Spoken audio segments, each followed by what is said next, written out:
জাহান্নাম আপনার জন্য আমার জন্য তৈরি করেছে। আমার আল্লাহ খবর দিয়ে বলছেন, ইন্না জাহান্নামা কানাত মিরসাদা লিত্তাগিনা মাআবা লাবিসিনা ফিহি আকাবা। মানুষরে তোমরা জাহান্নামে যেও না, জাহান্নামে একটা গোপনীয় ফাঁদ। হে মুসলমান, জাহান্নাম তৈরি করলো আপনার জন্য আমার জন্য, জিনের জন্য। আর আল্লাহ খবর দিয়ে বলছে, খবরদার জাহান্নামে ঢুকিও না। বন্ধুরে আমার, এত কিছু জানার পর যে মানুষটা শক্ত হয়ে বসে থাকবে, দান করে লাভ হবে না, দান করবো না, দান করবো না, টাকা থাকার পর মানুষ বিপদ সামনে আছে, মরণের দিন যদি আপনার চলে আসে, আল্লাহর কাছে যেতেই হবে। ইন্না ইলাইনা ইয়াবাহুম সুম্মা ইন্না আলাইনা হিসাবাহুম। আসতে হবে, হিসাব দিতে হবে, উপায় থাকবে না, থাকবে না, থাকবে না। রহিম জানি আসিয়াছ মাওলারি দরবারে, আল্লাহ তারায় না মরে, তোমারই দরজার গোলাম তোমারই দুয়ারে, তোমারই দরজার গোলাম তোমারই দুয়ারে। রহিম জানি আসিয়াছ মাওলারি দরবারে, আল্লাহ তারায় না মরে, তোমারই দরজার গোলাম তোমারই দুয়ারে।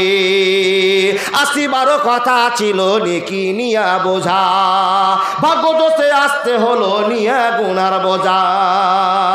আসামির স্বীকারোক্তি ক্ষমা পাবার তরে, আল্লাহ তারায় না মরে, তোমারই দরজার গোলাম তোমারই দুয়ারে, তোমারই দরজার গোলাম তোমারই দুয়ারে। বন্ধু, আল্লাহর ঘরকে আপনি সাহায্য করছেন, ঘরকে, আল্লাহর ঘরকে। রব্বুল আলামিন বলছেন, বান্দা কেউ যদি আমার একটা ঘর তৈরি করে দেয় একটা ইট দিয়ে, তো আমি আল্লাহ তাকে সোনার ইট আর রূপার ইট, দুই ইট দিয়ে তার প্রাসাদ তৈরি করে দেবো। পারলেন না বাপ? ও আল্লাহর বান্দা, একটু বিশ্বাস করুন, মসজিদকে স্মরণ করুন।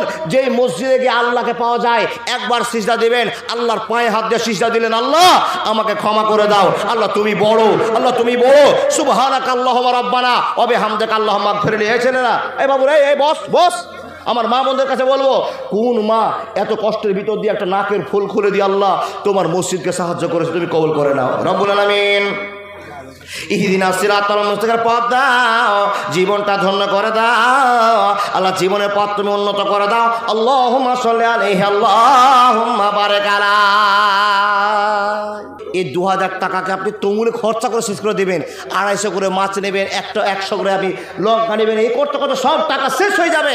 জীবনটা আপনার শেষ হয়ে গেল সংসারের পিছনে, কিন্তু নিজের জন্য কি তৈরি করলেন? আমি যে মরবো আর আমাকে খবর আল্লাহ জানছেন, খবর জিজ্ঞেস করবেন, সেদিন কি উত্তর দিব? এই ভেবে এবাদুর মাস্টার মশাই 2000 টাকা দিয়েছে আল্লাহর ঘরকে। রব্বুল আলামিন বলছেন, এ দুনিয়াবাসী, তোমরা আমার ঘর তৈরি করে দাও, আমি আল্লাহ তোমার জান্নাতের ব্যবস্থা করে দিচ্ছি। তুমি আমাকে 10 টাকা দামের একটা মাটির ইট দিবা, কিন্তু আমি আল্লাহ তোমাকে সোনার ইট, রূপার ইট, আর যে মশলাগুলো লাগা হয় সেই মশলাগুলো কিসের হবে জানেন?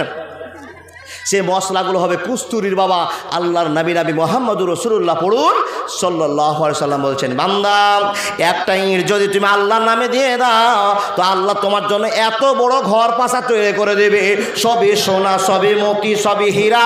হে রব্বুল আলামিন, তুমি আমাদের জন্য বরাদ্দ করে রেখেছো। বলে, হ্যাঁ আল্লাহ গো, কবুল করে না। রব্বুল আলামিন আব্দুর রহমানের পরিচয় হয়ে গিয়েছে। আব্দুর রহমান বাগানের মালকে 3 ভাগ করে দিয়েছে।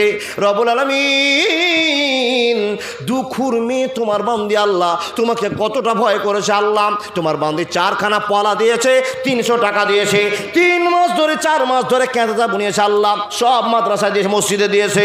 রব্বুল আলামিন কবুল করে নাও, ইজ্জত বাড়িয়ে দাও, সংসার বাড়িয়ে দাও, জীবনটা ধন্য করে দাও। মাবুদ রে, ইহদিনা সিরাতাল মুস্তাকিম পথ দিয়ে দাও। আমিন সুম্মা আমিন।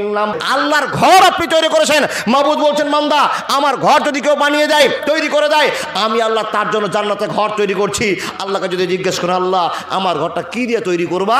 আল্লাহ বলছেন, সোনা, রূপা, মতি, হীরা দিয়ে তৈরি করব। আল্লাহ এদিকে 12 ফিট, এদিকে 17 ফিট, কত বড় আমার ঘরটা হবে? বলে, বান্দা শোনে নাও, তোমার চোখের দৃষ্টি যত দূর যাবে, আমি আল্লাহ তোমাকে সে ঘরটা দান করে দেব। কত সুখের জায়গা, কত সুখের জায়গা।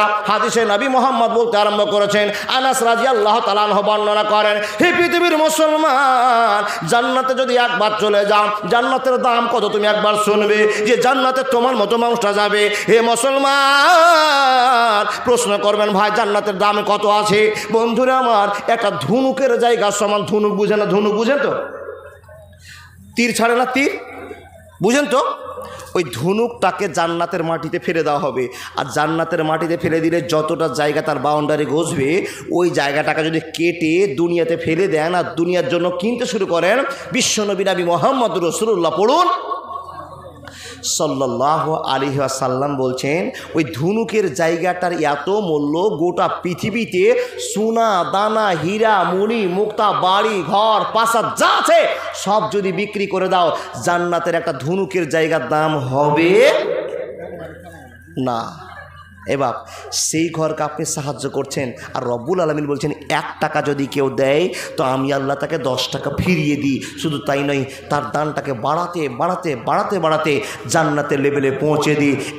ইমানের পথে অবিচল থেকে আমার মরণ যেন হয়। রব্বুল আলামিন তোমার বান্দিকে কবুল করে নাও, জিন্দগির পথ উন্নত করে দাও। মাবুদ রে, মানুষকে কেমনভাবে তোমাকে রাজি করবে তুমি দেখতে পাচ্ছ। আল্লাহ টাকার মালিক, তুমি সবাইকে বানিয়েছো, কিন্তু এই মানুষগুলোর ভিতরে কত কত টাকার মায়ের মানুষ আছে। আল্লাহ 500 টাকা যদি বেরিয়ে যায় চিন্তায় পড়ে যাবে, 500 টাকা আমি দান করে দিলাম, কিন্তু রব্বুল আলামিন সেই লোকটাই এখনো তোমাকে বিশ্বাস করতে পারেনি। তুমি যে বলেছো মান যা বিল হাসানাতি ফালাহু আসলাম সালেহা, আল্লাহ গো তোমার বান্দাকে তুমি ঘুরিয়ে দিতে চেয়েছো। এত কিছু বোঝার পর আল্লাহ মনটা নরম হয়নি। মাবুদ তাদের মনটা তুমি নরম করে দাও। আল্লাহ তোমার ঘরকে নির্মাণ করার সুযোগ করে দাও। আল্লাহুম্মা সাল্লি আলাইহি আল্লাহুম্মা বারিক আলাইহি। মুসলিম হইলে কাফনে, খ্রিস্টান হইলে কপিলে, হিন্দু হলে চিতায় পুড়ে ছাই। ও মানুষ, 2 দিনের দুনিয়াতে গৌরব করার নাই রে কি শোনায়। মুসলিম হইলে কাফনে, খ্রিস্টান হইলে কপিলে, হিন্দু হলে চিতায় পুড়ে ছায়। ও মানুষ, 2 দিনারে দুনিয়াতে অহংকারের নাই রে কিছু না। এ বাবা, মুসলমান যদি মরে যান সাদা কাপড়ে পেঁচিয়ে দিয়ে কবরে, খ্রিস্টানে যদি মরে যায় তাদেরকে গৌড় করে পুঁতে দিবে।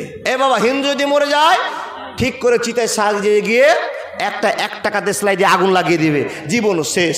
তাহলে আপনার অহংকার হবে কি করে? মরার পরে জীবন আছে, সেই জীবনের জন্য 500 করে দান করুন।